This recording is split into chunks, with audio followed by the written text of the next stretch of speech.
بسم اللہ الرحمن الرحیم ان اللہ و ملائکتہ یصلون علی النبی یا ایہا الذین آمنوا صلوا علیہ وسلموا تسلیما اللہم صلی علی محمد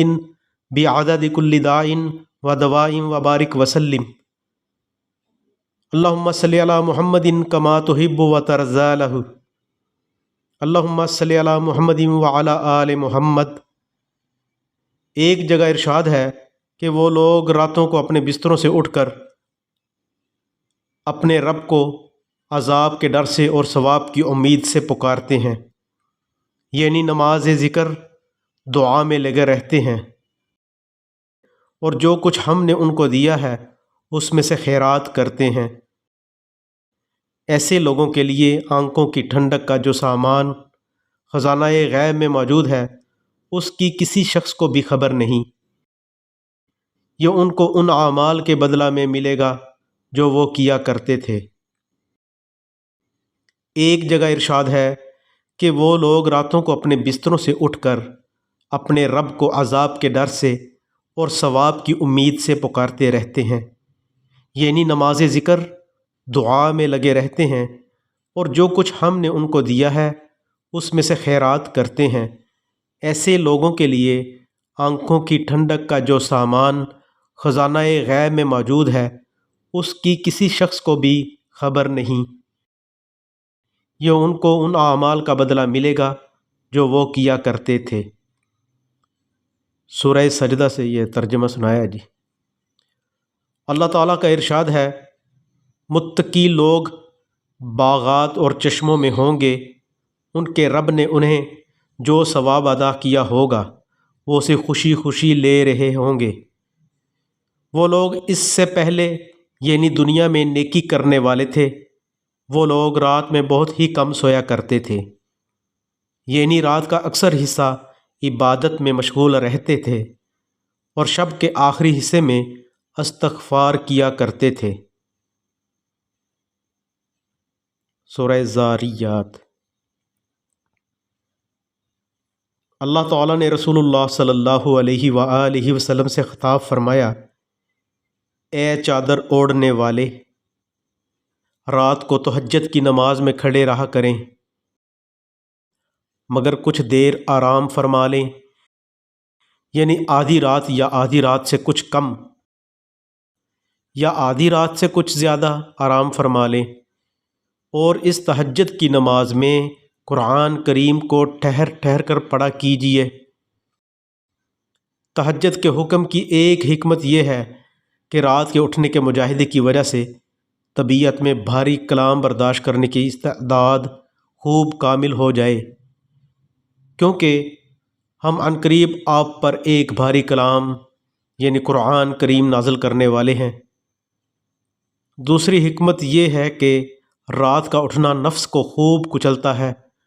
اور اس وقت بات ٹھیک نکلتی ہے، یعنی قرت ذکر اور دعا کے الفاظ خوب اطمینان سے ادا ہوتے ہیں اور ان اعمال میں جی لگتا ہے۔ تیسری حکمت یہ ہے کہ آپ کو دن میں بہت سے مشاغل رہتے ہیں، جیسے تبلیغی مشغلہ، لہٰذا رات کا وقت تو یکسوئی کے ساتھ عبادت الہی کے لیے ہونا چاہیے۔ سورہ مزمل کا ترجمہ ہے جی۔ حضرت ابو امامہ رضی اللہ تعالی عنہ سے روایت ہے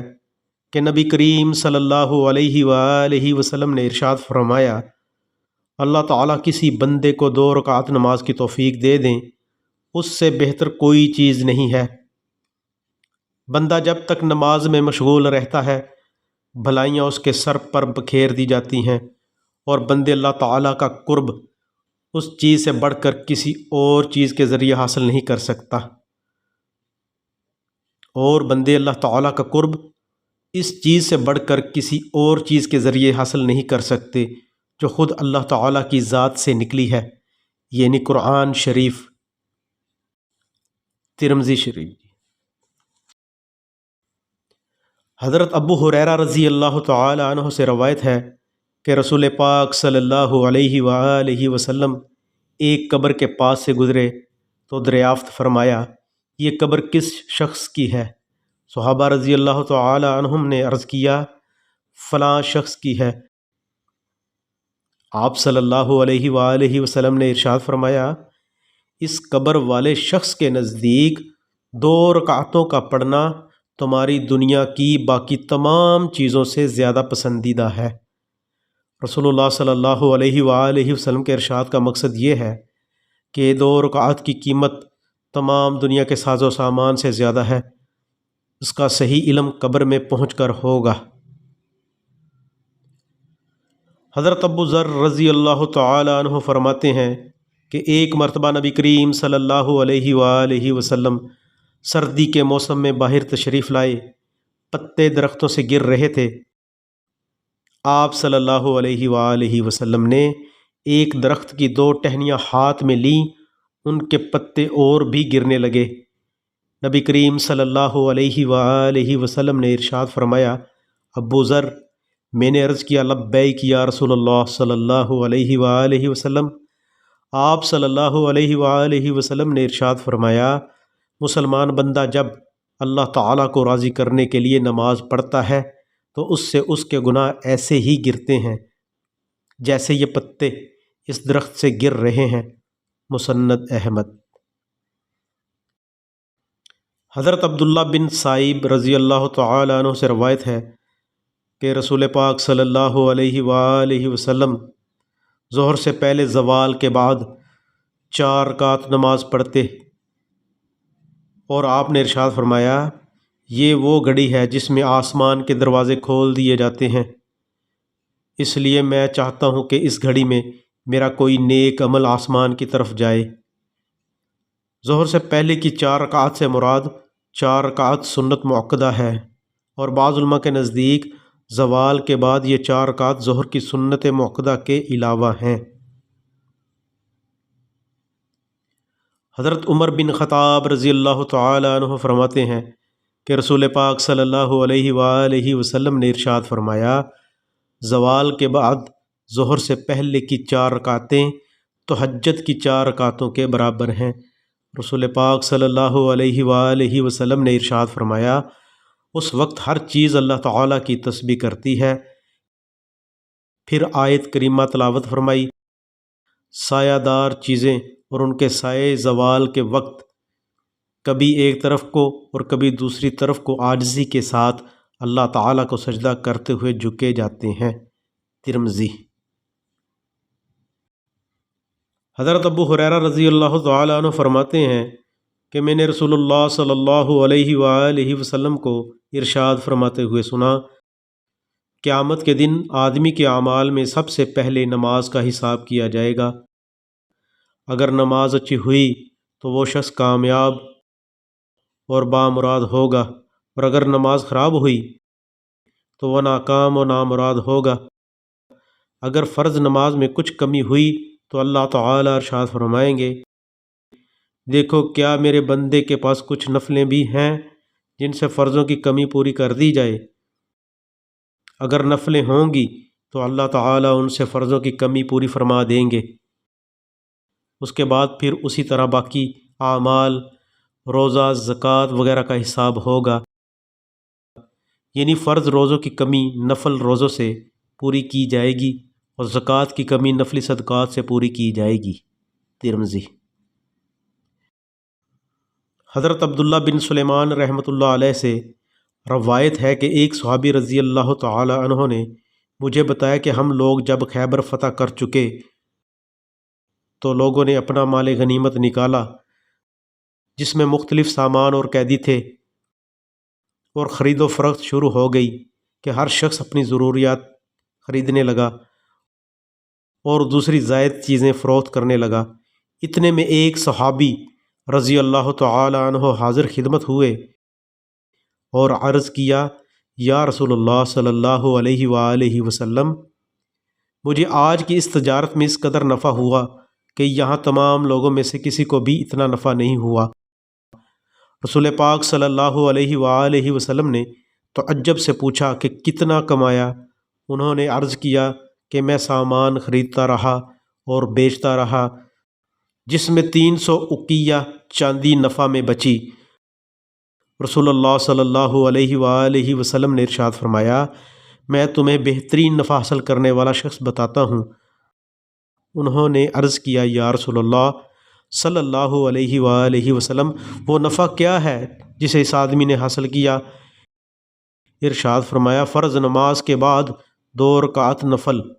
ابو داؤد۔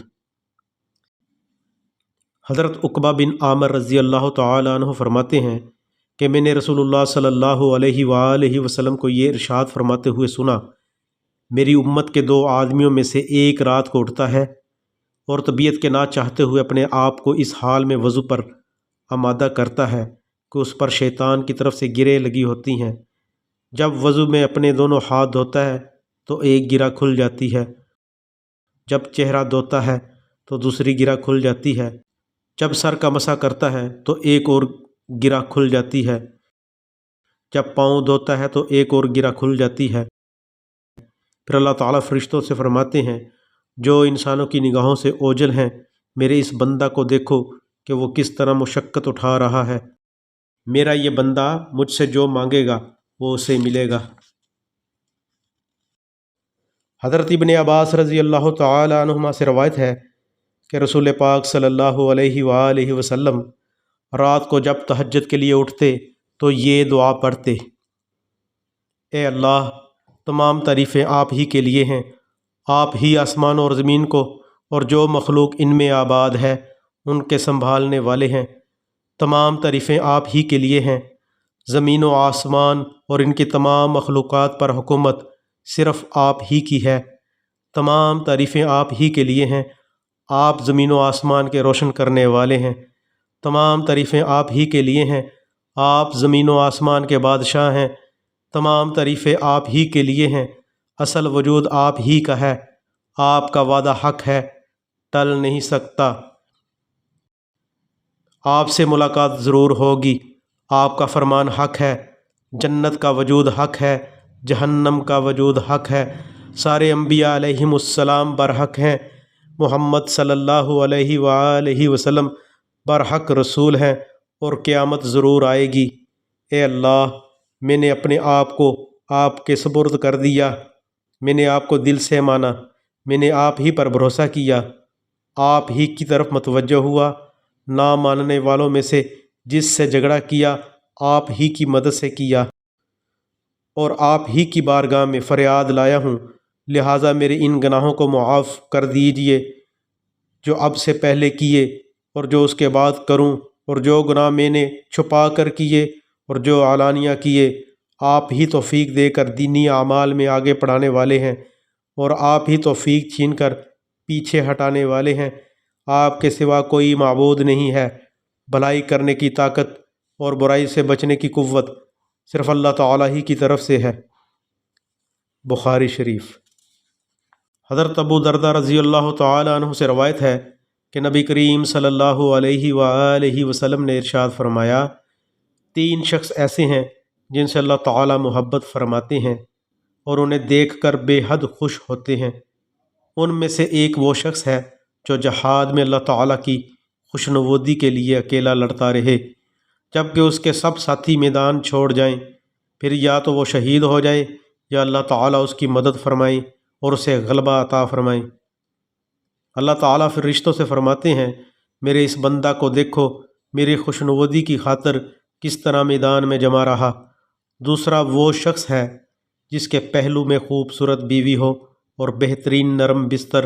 موجود ہو، اور پھر وہ ان سب کو چھوڑ کر تہجد میں مشغول ہو جائے۔ اللہ تعالیٰ فرماتے ہیں، دیکھو،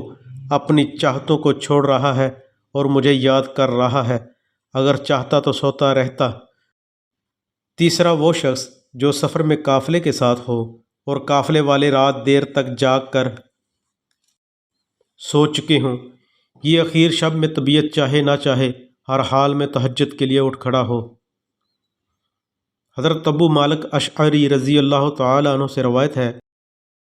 کہ نبی کریم صلی اللہ علیہ وآلہ وسلم نے ارشاد فرمایا، جنت میں ایسے بالا خانے ہیں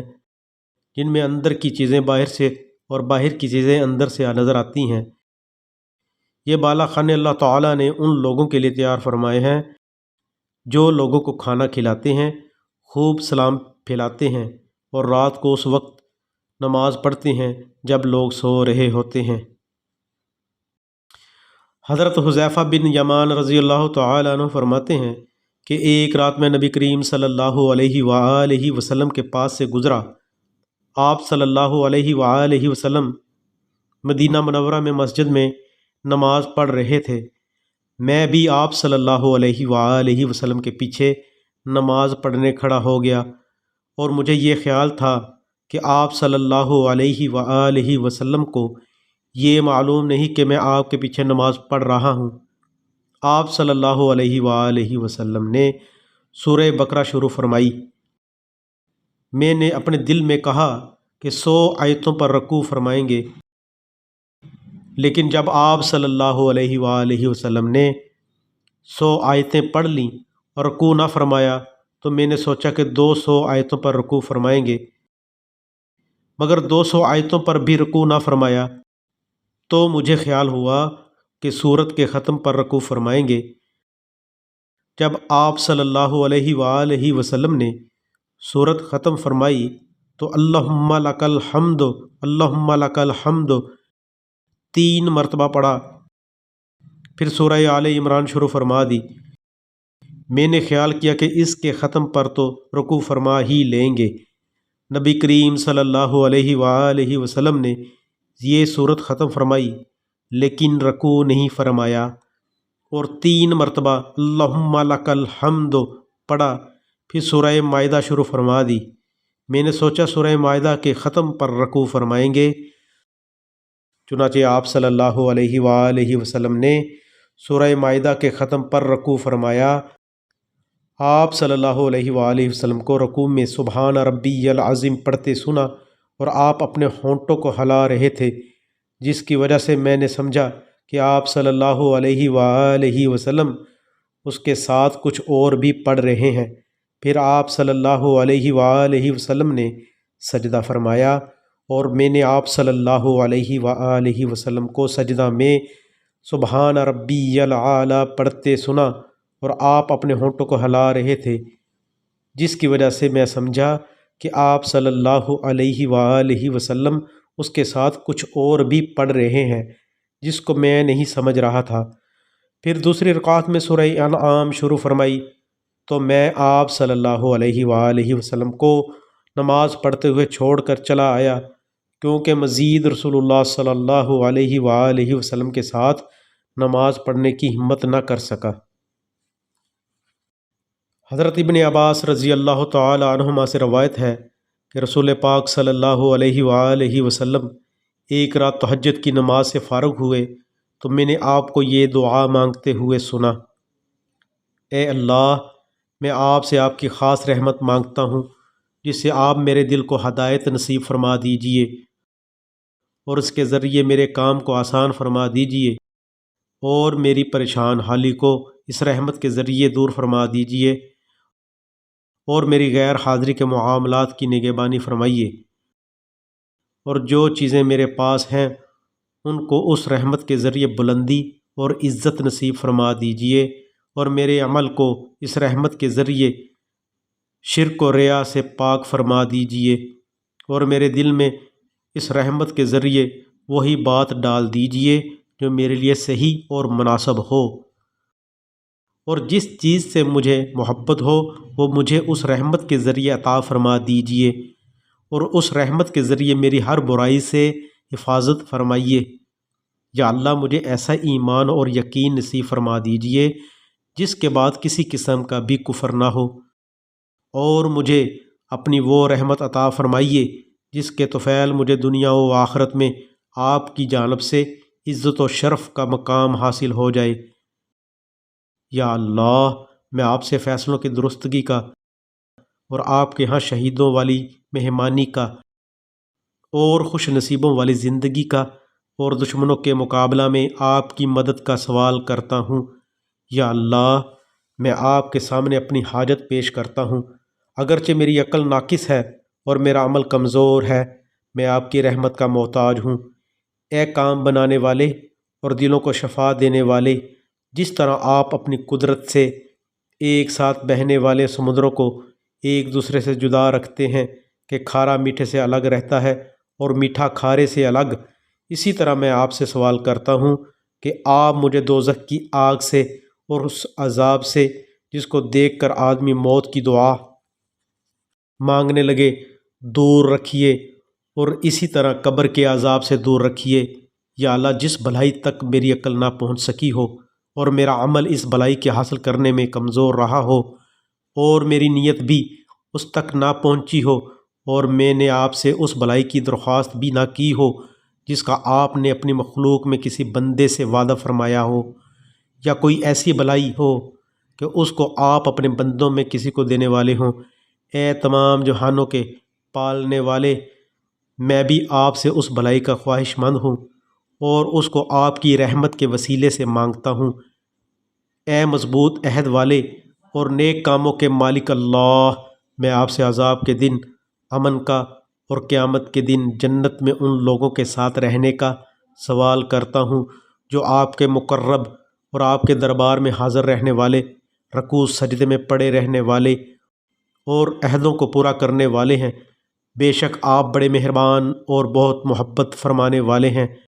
اور بلا شبہ آپ جو چاہتے ہیں کرتے ہیں۔ یا اللہ، ہمیں دوسروں کو خیر کی راہ دکھانے والا اور خود ہدایت یافتہ بنا دیجیے۔ ایسا نہ کیجیے کہ ہم خود بھی گمراہ ہوں اور دوسروں کو بھی گمراہ کرنے والے ہوں۔ آپ کے دوستوں سے ہماری صلح ہو، آپ کے دشمنوں کے ہم دشمن ہوں۔ جو آپ سے محبت رکھے ہم آپ کی اس محبت کی وجہ سے